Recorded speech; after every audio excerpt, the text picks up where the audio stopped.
नमस्ते बच्चों। देखो, जीवन में परिश्रम का बड़ा महत्व है। परिश्रम के बिना कुछ भी पाया नहीं जा सकता।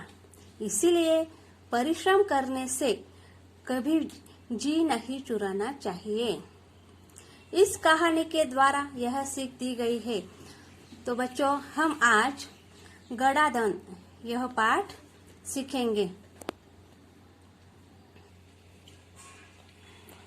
देखो बच्चों, अपने हिंदी का पुस्तक का पन्ना क्रमांक 14 निकालो। पाठ है 10वां पाठ गड़ाधन। अब मैं पढ़ती हूँ, आप ध्यान से सुनना।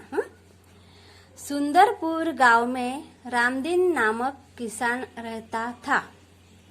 बघा, सुंदरपूर गावाचं नाव होतं।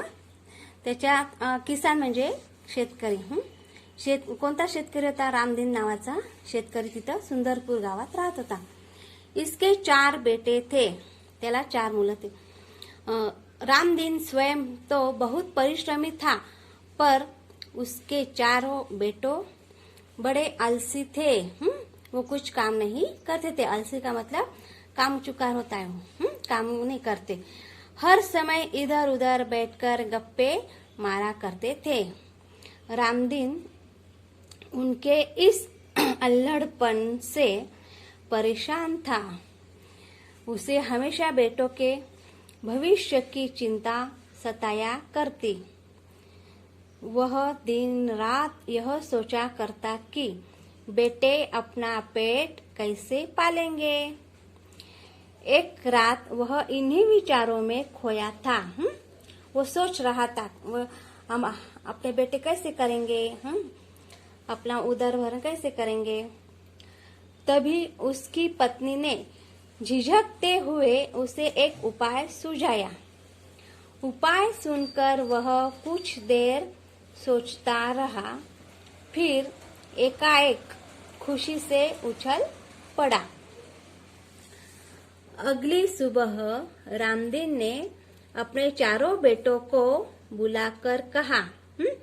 देखो, वो रात भर सोचता था और उसकी पत्नी ने एक उपाय सुलझाया। तो वो सुबह उठकर उन्होंने क्या किया? 4 बेटों को बुलाया और क्या कहा? देखो, मैं और तुम्हारी माँ अब बूढ़े हो गए हैं। हम दूर तीर्थ यात्रा पर जा रहे हैं। मैंने खेत में धन गाड़कर छिपा रखा है। यदि कोई जरूरत पड़े तो उसे निकाल कर उपयोग कर लेना। ऐसा कहा।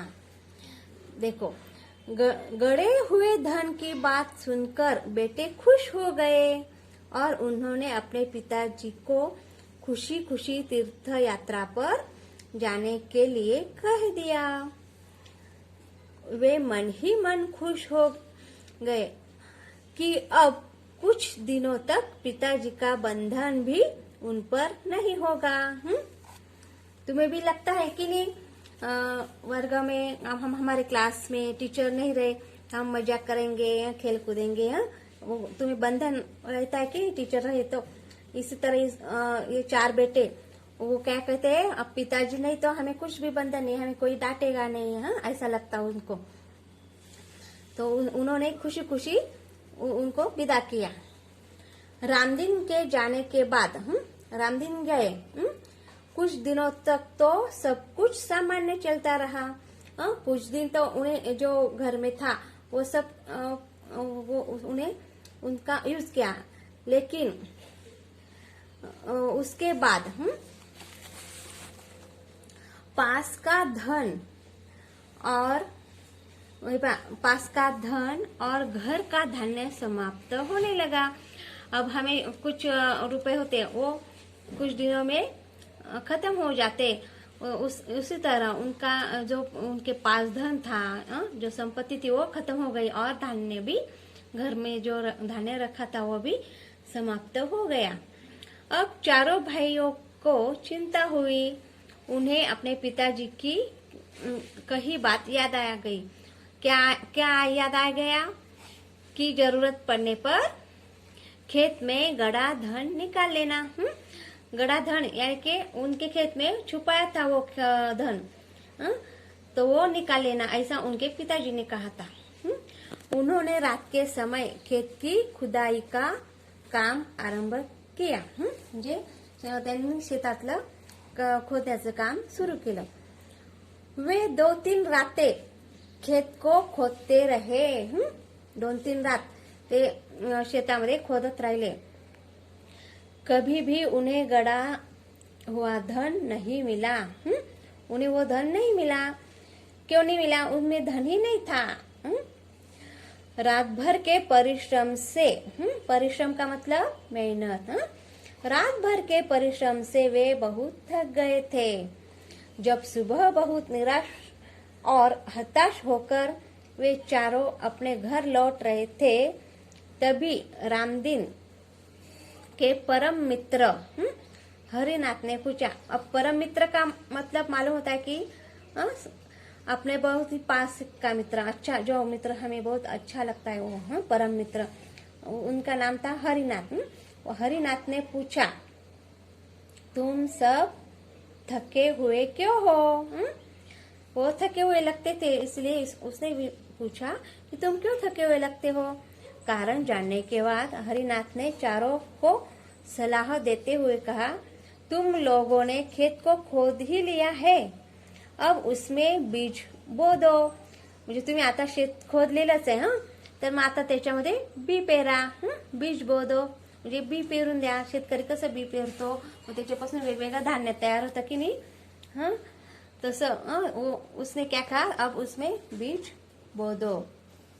चारों भाइयों के उदास चेहरों पर खुशी ही लहर दौड़ गई। उन्होंने हरिनाथ के कहे अनुसार ही किया। हरिनाथ ने जो कहा वो उन्होंने किया। खेत में नन्हे नन्हे अंकुर निकल आए। म्हणजे छोटे छोटे अंकुर आले, छोटे छोटे जे रोप येतात बघा धान्याचे, ते आले, अंकुर आले त्याला।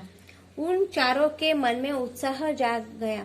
हो म्हणजे चारही मुलांना खूप छान वाटलं की आपण जे बी लावलं त्याला अंकुर फुटलं, तिथं आता तिथं शेतामध्ये धान्य पिकेल। वे निराई गुडाई करने लगे। बघा त्यांनी जी माती भुसभुशीत केलेली होती, बघा मग त्यांनी त्याच्यात धान्य लावलं, त्याचं जे पीक पेरलं त्याचं धान्य उगवलं। आता मग त्यांनी काय विचार केला की त्याच्यामध्ये निराई गुडाई म्हणजे जे निरर्थक घास वगैरे असतं, तण असतं शेतामध्ये, ते काढून टाकायचं।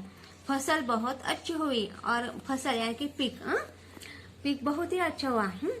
हरिनाथ काका को धन्यवाद देकर वे फसल को बाजार में बेचने के लिए ले जाने की तैयारी में जुट गए। उसी समय तीर्थ यात्रा से रामदीन और उसकी पत्नी लौट आए। माता पिता के आते ही बेटों ने उनके चरण स्पर्श किए।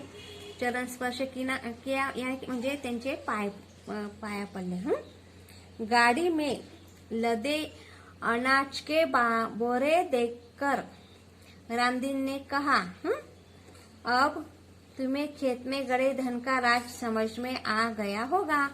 म्हणजे ते शेतात जे पिकं आले ते त्यांनी ते गाडीत विकण्यासाठी काढले ते बघून जो रामदीन होता तो काय म्हणा की तुम्हाला आता जे शेतातलं खरं लपवलेलं धन काय हे तुमच्या लक्षात आलं असेल। चारों ने सिर हिलाकर स्वीकार किया। त्यांनी मान हलवली, सिर म्हणजे मान हलवून त्यांनी स्वीकार केलं और कहा, क्या कहा, हाँ पिताजी, अब हम यह भी समझ गए हैं कि जीवन में परिश्रम के बिना कुछ ही संभव नहीं है। म्हणजे मेहनत केलं तर कोणतंही फळ मिळू शकतं, मेहनतीशिवाय काहीच अशक्य नाही। बघा कोणतीही गोष्ट मेहनत केली तर आपण काहीही करू शकतो। परिश्रम से ही धन कमाया जा सकता है। म्हणजे आपण खूप मेहनत केली, परिश्रम केले तरच आपल्याला धन प्राप्त होऊ शकतं।